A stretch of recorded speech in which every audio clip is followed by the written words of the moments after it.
Everyone these days wants to sprint, jump, lift heavy, bounce, and build a robust engine, but they all keep running into the same problem: injuries.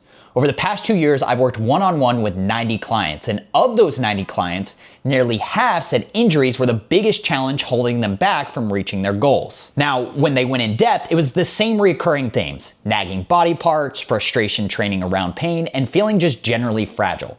So in this video, we're going to review how to combine sprinting, jumping, plyos, strength training, and conditioning so you can have all the information you need to train without breaking. And to do that, we're going to review 5 principles that guide every decision I make, from designing a client's training program to modifying it over time. I want you to pretend you're building the world's best supercar. I'm talking about the fastest car in the world.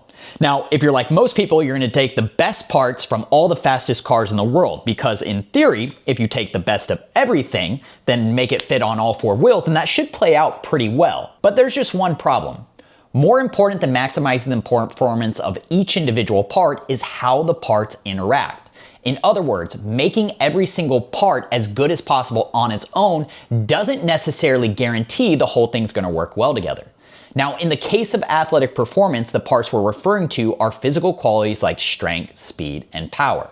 And in your case, how much you need of each is going to be predicated on how much you have and how much you need in order to do the things you want to do. For example, someone wanting to dunk a basketball is going to require higher degrees of strength and power than somebody wanting to just run their first marathon. Both require strength, speed, and power, but in varying degrees. Here's how most people think training works: the more you do, the more progress you see. Until you don't. The more you do in terms of both volume and training frequency, the more fatigue you accrue. Now, some fatigue you can feel, that's more like muscular soreness, but things like nervous system fatigue is less palpable, and so we have measurements like HRV to help us suss things out. Now, a common misunderstanding is that most coaches and trainers think that you need to avoid fatigue at all costs, but that's not necessarily true. The goal is to manage an appropriate balance between training volume and fatigue. Some things can be trained in a higher state of fatigue, so things like lower intensity work or lifting heavy don't necessarily require you to be as fresh in order to drive adaptation. But things like sprinting, jumping, HIIT, and hypertrophy require a higher state of readiness because of the coordination required to train at the intensity that's actually going to drive adaptation. The sweet spot is finding the appropriate volume and frequency to continue driving progress while minimizing any plateaus. Now, if we exceed that sweet spot, then we get what's called a point of diminishing return, where, you guessed it, we're just doing hard work for hard work's sake. Now, at this point, more no longer equals better. In fact, more is killing your ability to train hard when you need to. Now, you're probably asking yourself, okay, well, how do I prevent this? This is where tracking metrics like HRV, resting heart rate, soreness, and pain can be really handy to help you dial things up or down based on how you individually respond to your training. There's also something to be said about just taking a simpler route if you feel like you've got a pretty good idea of how your body feels. If you feel good, train hard. If you feel really good, as in you got a lot of energy and not a lot of soreness, or virtually no soreness, then train really hard. Now, if you don't feel good, as in you got a lot of brain fog, or maybe you're just really sore, you have 2 options. You can either push the workout to another day, or you can dial back the intensity and volume so you aren't prolonging the time it takes for you to recover in order to train hard for the next hard workout. Now, this tees us up pretty well for our next guiding principle. Look, if you have lofty performance goals that require you to train hard and often, you are going to experience pain, either acute or chronic, mild or severe. It is going to happen. The activities with the highest risk, I'm talking sprinting, jumping, lifting heavy, also carry the highest ROI. Now, to train without breaking is less about avoidance as it is in how you respond when pain inevitably shows up. Remember what I'm about to say. Pain is not a red light. It's feedback. You are not broken or fragile because you are experiencing pain. It is just your body's way of saying, hey, can we dial things back just a little bit? If you run from pain, you avoid growth, but if you ignore it, you become a liability. For example, in a recent study in 2025, they found a single run exceeding 10% of an individual's longest run in the past 30 days generated a meaningful increase in risk of injury. Now, training is all about expanding what your body is both capable of doing and tolerating. But exceeding what you can tolerate too often and or too soon can also generally increase your risk of experiencing pain. Now, if you are going to train hard, you need to understand the difference between pain and discomfort. With my own clients, we use a simple pain scale of 0 to 10. 0 to 4 equals discomfort, which means it's tolerable, so we can proceed as planned, but we want to make sure that we monitor it over time. But 5 to 10 means pain and we need to modify. Now, in the context of training-related pain, it usually isn't caused by bad form or technique so much as just doing too much too soon. When you experience pain as defined by anything exceeding a 4 out of 10, instead of skipping the exercise or substituting it for something else, I want you to use a very simple 4-step approach to modify training on the fly. Number 1, slow it down. Moving faster is going to place a higher degree of strain on the tendons, which is generally that shooting pain that you sometimes feel. Slowing it down reduces the aggravation of that connective tissue and generally just makes the movement more tolerable. Number 2, shorten it. I want you to just find a range of motion you can tolerate and focus on moving through that pain-free range of motion. Number 3, reduce the load.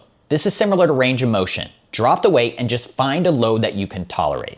Now, number 4 is our last resort. Swap the exercise. The reason this is our last resort is because we want to try and do our best to maintain the exercise or movement as much as we possibly can. But in those instances where steps 1 to 3 fail, and they sometimes do, just go ahead and swap the exercise for something more tolerable. Now, you might be wondering why we wouldn't just swap the exercise immediately, and the answer is very simple. Our goal is not to escape. Our goal is to find the hardest version of the exercise we can tolerate.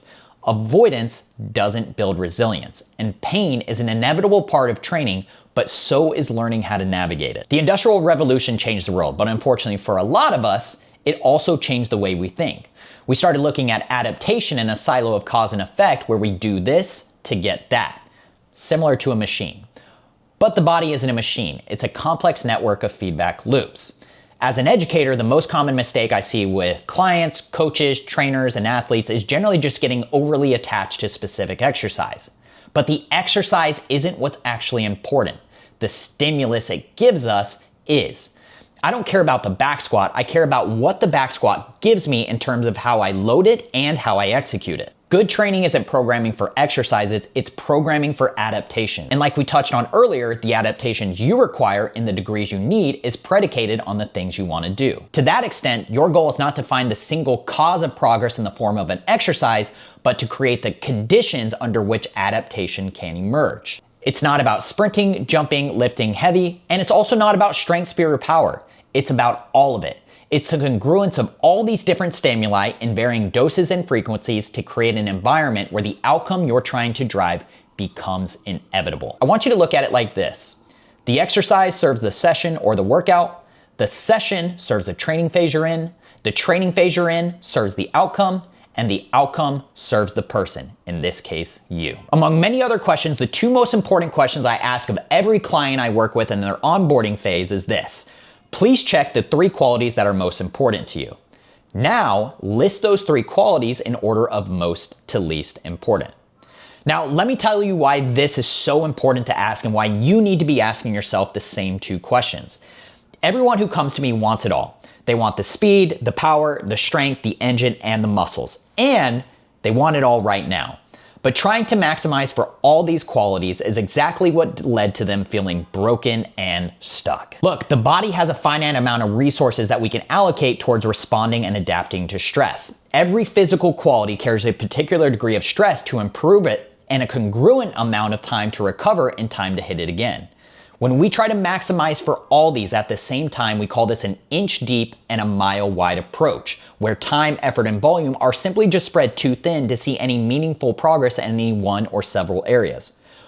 Or we just end up in this never-ending cycle of training, experiencing pain, waiting for the pain to subside so we can train again, and then riding that treadmill over and over, never really going anywhere. Now, when this happens, we need to learn to cut through the noise and separate what is urgent from what is just important. And to do that, we use a very simple framework. Now, before I go into this, program design can be simply described as the development of some qualities with the maintenance of others throughout the year. So as we look into this, I want you to look at the top left where it says urgent and important. This is the stuff that we do the most and the stuff that we need to develop. When we move to the right, this is the stuff that's not necessarily urgent, but it is important. It's the stuff we're gonna do the least. It's the stuff we need to maintain. When we move to the bottom left, this is the stuff that's not important, but it's urgent. It's the do it if you have time. The things you see on Instagram and think, I want to try that.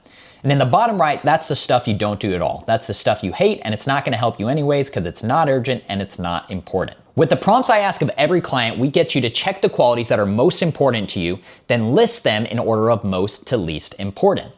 This generates a hierarchy between what is urgent and what is important, allowing us to more effectively determine how we're going to allocate our time, effort, volume, and intensity. Now, when we're talking about urgent, we're talking about the qualities that are going to have the biggest impact on getting you from where you are to where you need to be based on the things you want to do. In this framework, this means a majority of our time, effort, volume, and intensity will generally be allocated towards the first 1 to 2 qualities listed, with everything that remains being geared towards the final 1 to 2 qualities. Now, that's going to depend on the qualities that you say you want to do, which we'll dive into later in another video. How that looks in practice is this. Urgent leads. The qualities that are most urgent to your goal should dictate the majority of your time, effort, and volume and should always lead the workout. Important stays. The qualities that are still important but not urgent should never leave the program entirely. They just fill in the gaps and receive a maintenance dose of volume. Now, when we talk about maintenance dose, it's important to understand that the amount of time, effort, volume, and intensity required to maintain an adaptation is significantly less than that required to develop it. We call this an inch wide and a mile deep approach, and it allows us to really just see more meaningful progress than spreading our time, effort, and volume too thin around too many qualities at once. Now, at this point, you might be asking yourself, okay, I get it, but I still don't know what my week should look like. And that's exactly what I'm breaking down in the next video. I'm gonna show you where sprinting and jumping go, where strength training and conditioning go, and why most people get it wrong and end up either beat up or stuck. So if you're trying to get strong, fit, and athletic, make sure you hit that subscribe button because we're bringing it all together.